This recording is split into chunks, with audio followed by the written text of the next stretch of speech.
দক্ষিণ আফ্রিকার জোহানেসবার্গে হয়ে গেল 15তম ব্রিক্স শীর্ষ সম্মেলন, যেখানে বিশ্বের অন্তত 60টি দেশ অংশ নেয়। এবারের সম্মেলনের মূল বিষয় ছিল জোটের সম্প্রসারণ। ব্রিক্সে যোগ দিতে 40টিরও বেশি দেশ আগ্রহ প্রকাশ করে, তবে শেষ পর্যন্ত 6টি দেশকে সদস্য হওয়ার আমন্ত্রণ জানানো হয় জোটের পক্ষ থেকে। ব্রিক্সকে অনেকে যুক্তরাষ্ট্র ও পশ্চিমা শক্তির বিপরীতে পাল্টা শক্তি হিসেবে দেখছেন। ব্রিক্স হঠাৎ এত গুরুত্বপূর্ণ হয়ে উঠল কেন? কেনই বা বিশ্বের বিভিন্ন দেশ জোটে যোগ দিতে আগ্রহ প্রকাশ করছে? ব্রিক্স কি পশ্চিমাদের আধিপত্য ঠেকাতে পারবে? এসব প্রশ্নের উত্তর জানার চেষ্টা করব এবারের ভূ রাজনীতির পর্বে। আর সঙ্গে আছি আমি, ওমরিনা।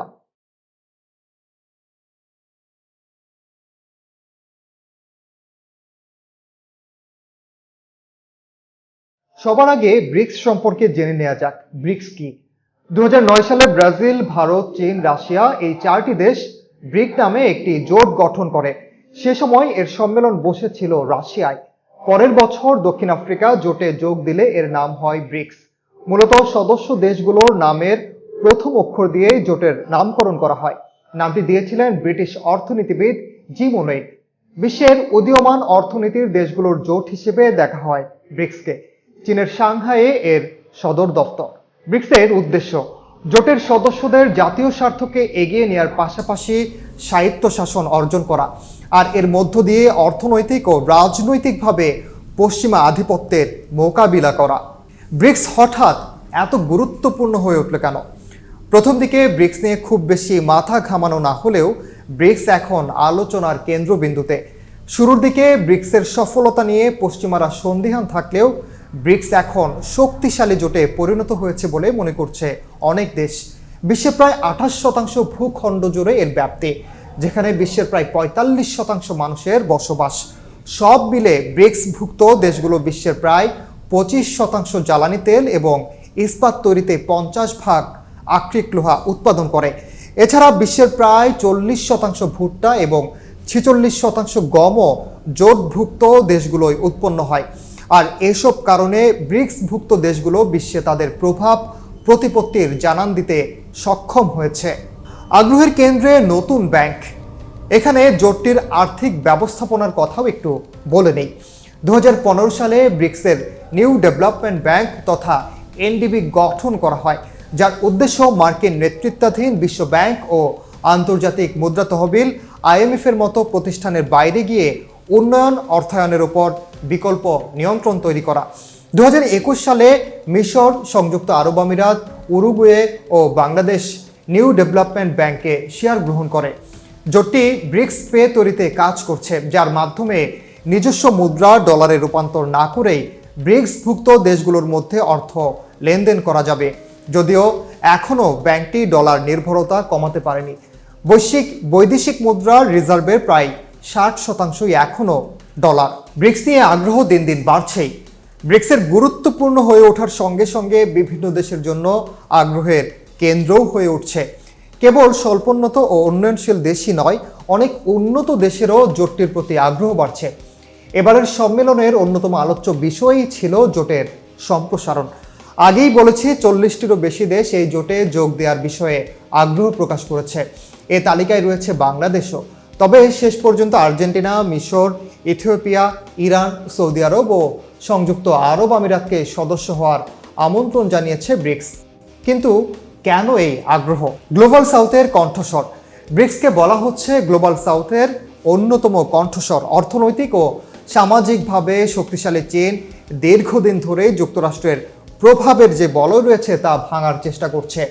মধ্যপ্রাচ্যের দুই শত্রু ভাবাপন্ন দেশ সৌদি আরব ও ইরানের মধ্যে বিরোধ মীমাংসা হয়েছে মূলত বেইজিংয়ের মধ্যস্থতায়, যেটাকে ওই অঞ্চলে বহু বছর ধরে মোড়লগিরি খাটানো যুক্তরাষ্ট্রের জন্য বড় পরাজয় বলে মনে করা হয়। আবার ইউক্রেন যুদ্ধ চীন ও রাশিয়াকে আরও কাছে এনেছে।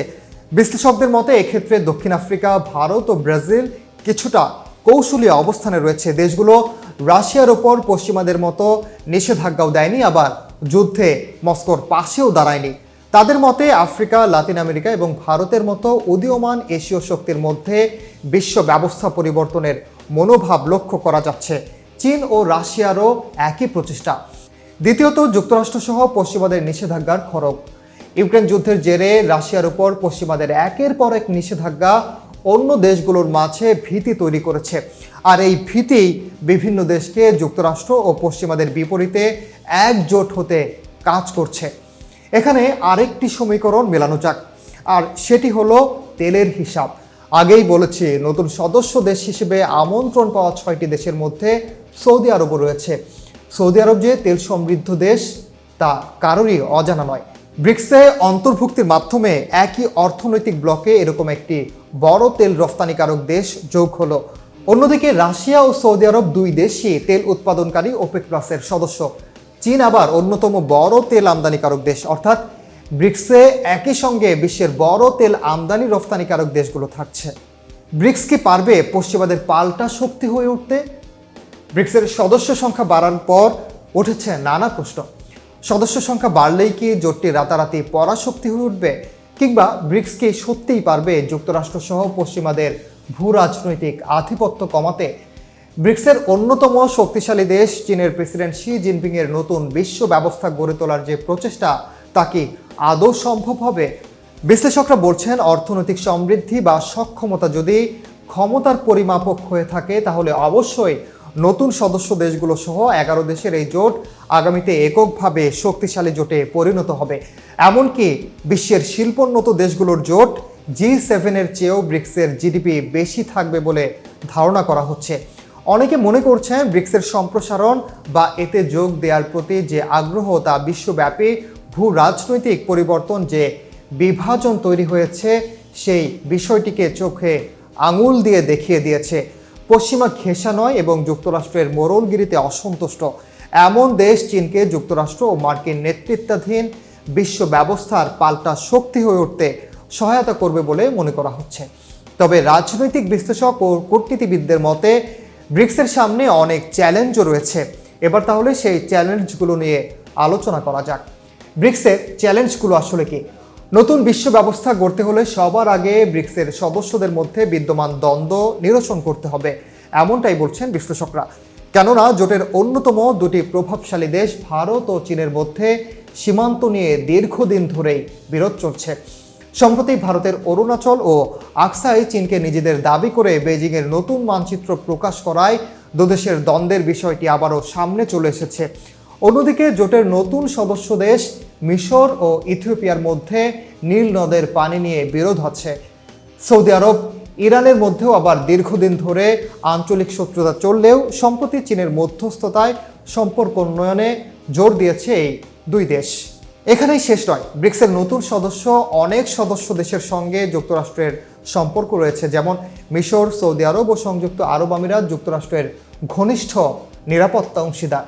ওয়াশিংটনের সঙ্গে মত পার্থক্য থাকলেও নিরাপত্তার খাতিরে খুব সহজেই যুক্তরাষ্ট্রের ছায়াতল থেকে দেশগুলোর বের হয়ে আসার সম্ভাবনা অনেক কম বলেই মনে করছেন বিশ্লেষকরা। আর তাই ব্রিক্সকে ভূরাজনৈতিকভাবে পশ্চিমাদের প্রভাব কমাতে এসব চ্যালেঞ্জ মোকাবিলা করতে হবে বলেই মনে করেন অনেক বিশ্লেষক।